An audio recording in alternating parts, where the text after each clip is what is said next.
So we're here to do the flint knapping tutorial. Ordinarily we would do this all together. We'd sit around in kind of like a big group, kind of like a knitting circle, and wax stones and just have a chat about what we're doing and how we're doing it. But the way things are, we can't do that, so we just have to try and make a bit of crack out of it anyway. So to knap flint, I went up the Antrim coast and just before Glenarm on the Antrim coast, and I collected a lot of the raw material, and this is all the flint that I collected up the Antrim coast. You can see it's different size nodules. You know, you've got that big boulder of flint there. Antrim flint is characterized by this nice kind of white skin on the flint. We call that the cortex.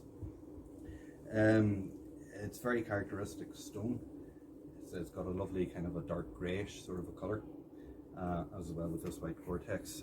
It's been found on archaeological excavations all over Ireland and even into Scotland, so it shows it's a very high value commodity during prehistoric times, and it gives an indication of the trade network maybe that was there during the Neolithic and Bronze Age. So when we're going to be flint knapping, the first thing we need to talk about is health and safety, obviously. Flint, when it fractures, it's very, very sharp. That's why the prehistoric people are actually wanting to use it. So to work the stone itself, we need to take some precautions. I always wear a pair of steel toe cap boots. They're not necessary, but if you drop one of these nodules on your toe, you'd really know about it. As I say, when flint fractures, it gets very sharp, so when you're working it, it's a good idea to have a leather pad just against your thigh, and again that protects you from sharp wee slithers of flint actually cutting your trousers into your leg. A pair of eye goggles as well, and a glove. You could wear two gloves. I only wear a glove in my left hand just to hold the flint itself. I prefer to use my right hand ungloved because I think you get a better grip of the hammerstone. So what else you'll need is a selection of hammerstones. These are usually kind of a sort of handheld, sort of kind of rounded oval sort of shape, usually of a quartzite or a hard stone like that, something harder than the flint that's actually going to actually fracture it. And you need a couple of rough stones as well, and we'll talk about that soon as well. That's all to do with braiding the edges and make the edges stronger during that one. So we'll pick up a nodule of flint and we'll start reducing it down into flakes, and we'll show you the difference between flake and a core and how they used to do it. The technique we're going to be using is a thing called direct percussion. So that's when we're hitting the flint directly with the hammerstone.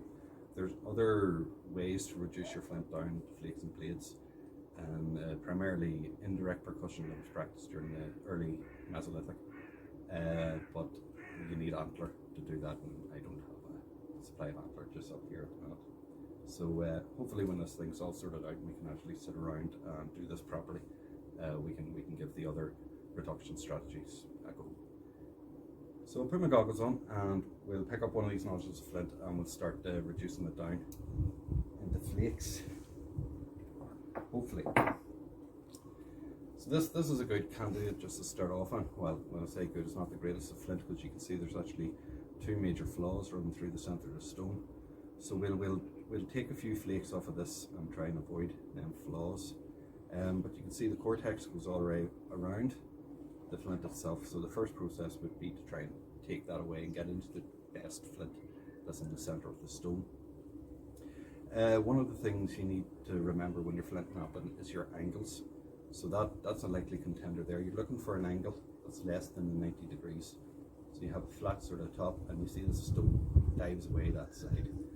So we're going to hit it here and take off this bumpy bit of the nodule.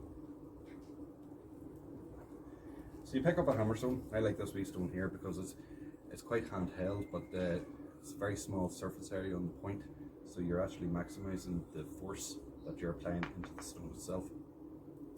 When you're flint knapping, you don't want to take big wild sort of throws at it. You basically control, and all the force comes from your elbow. It doesn't come from your shoulder at all. So you're basically almost kind of stabbing the flint. So you get your angle, and now I'm going to be hitting the flint around about there to try and take off this bubbly part of the stone. I'll give it a go. Okay, so that took 2 strikes. hammerstone down just to show what we've got. So by hitting it, you can actually see the impact of the stone there in the second. Is that showing up? Yeah, you can see the impact of the stone there. Okay, and that has detached, as I said, that's detached that bulby bit. Okay, and it's actually created two flakes. So that has changed this object. That's changed in from just a random boulder, a random stone, into what we call a core. And the reason why we've got a core is we've got these two facets from the flakes that we've detached. And they're called the flake scars. So there are two important things. When you're out on site and you actually find flint, and you find a big lump like this, to have a look for these sort of facets on it, and that'll give you an indication that it's actually being worked. We'll put that down, and we'll talk just about the flakes themselves. So these are the two flakes that came off in that strike, and you can see they fit together nicely like that. Okay, so because that took two strikes to hit, what actually happened was the first strike fractured the flint but didn't detach, and the second strike actually brought the two flakes away.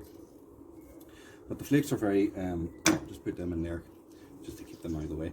They're very diagnostic, and this would be your most common find whenever you're on prehistoric site when you're excavating, and it's a piece of waste flint.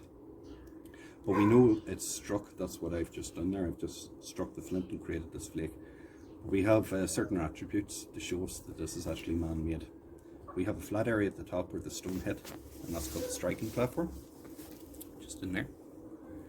Then if I just turn the flake on the side, you have a bulbous part as well on the underside of the flint, and that's the bulb of percussion. So that's showing that force has actually gone through that stone and detached it. And as well, you can't really see in this flint, but if you run your finger up and down it there, you can actually feel ripples, and that's the force dissipating as it goes through and detaches the flint itself. These flint specialists, when they're analysing all these different flakes and blades and tools and cores, kind of think about the flakes as if they were fish. So you have the dorsal side, the top of the fish, and the ventral side.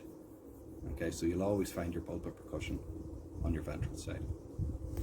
So we'll go again, pick up the same stone, and then what we do at this point is we've detached these two flakes, but this edge is very, very sharp and very delicate, and if we were to hit that again with the hammerstone, it would just fracture and it wouldn't be any use to us. It might actually damage the face of the flint that we're actually working on. So if we pick up kind of a rough stone and just kind of grind it up,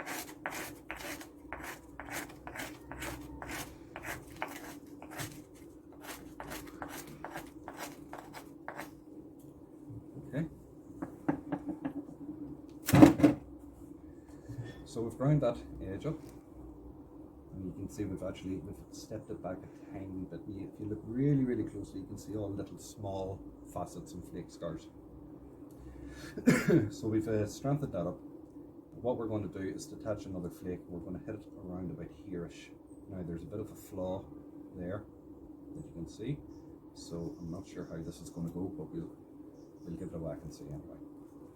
So again, think about your ankles, pick up your hammerstone, and see what I'm talking about. All the force, you're not going from your wrist, you're going from your elbow. All the force comes in one. Now you see that flaw. That has created an awful lot of David has. And that flaw is actually misdirected force. So it's gone in there. So that's going to take a wee bit of tidying up. We'll see how to do.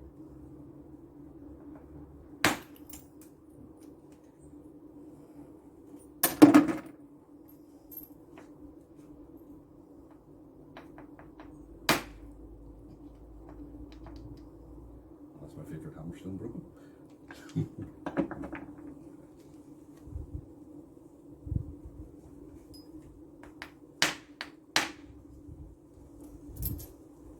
just kind of work your way around. You can actually start getting into the flint, and it shows like it is good quality. It's a nice quality stone, but there's these flaws running throughout. That's really going to hamper. So we might have to discard this one and pick up another.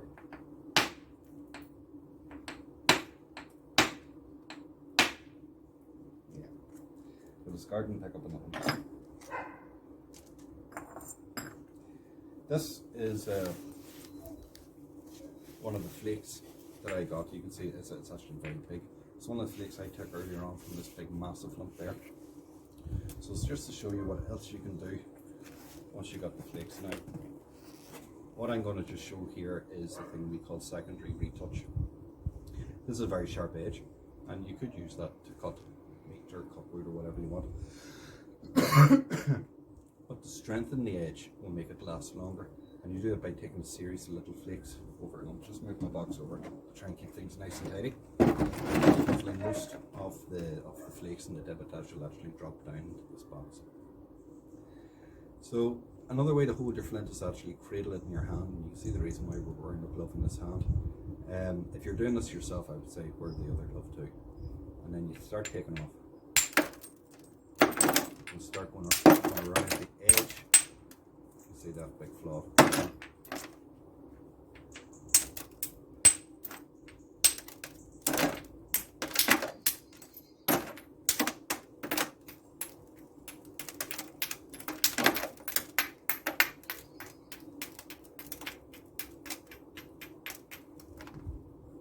So you can see along that edge there, what we've created is a series of little facets and bumps, and that's strengthening that edge up.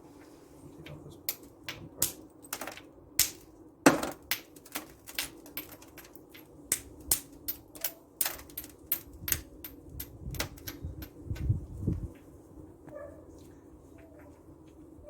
Okay, so you've got a single edge there, and that's a very strong edge now because you've reduced the angle and you've made this more steep, so that's going to strengthen that edge.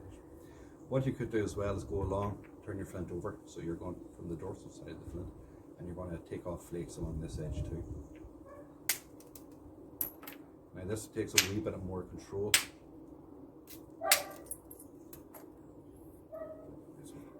that to the side. This takes a wee bit more control when you're doing this because you don't want to go wild at it.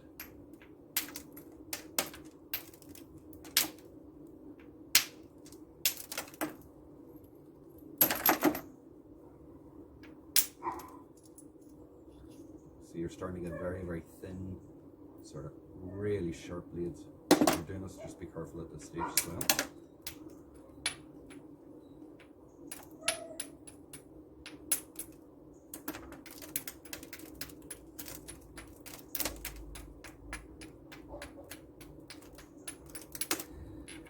So you can see then, we've started taking flakes off of this inner side of the face as well. So what you would do, especially if you're making the likes of a hand axe or whatever, you'd roughly shape it out into your hand, and then you would attack from both sides because you're trying to reduce down that width.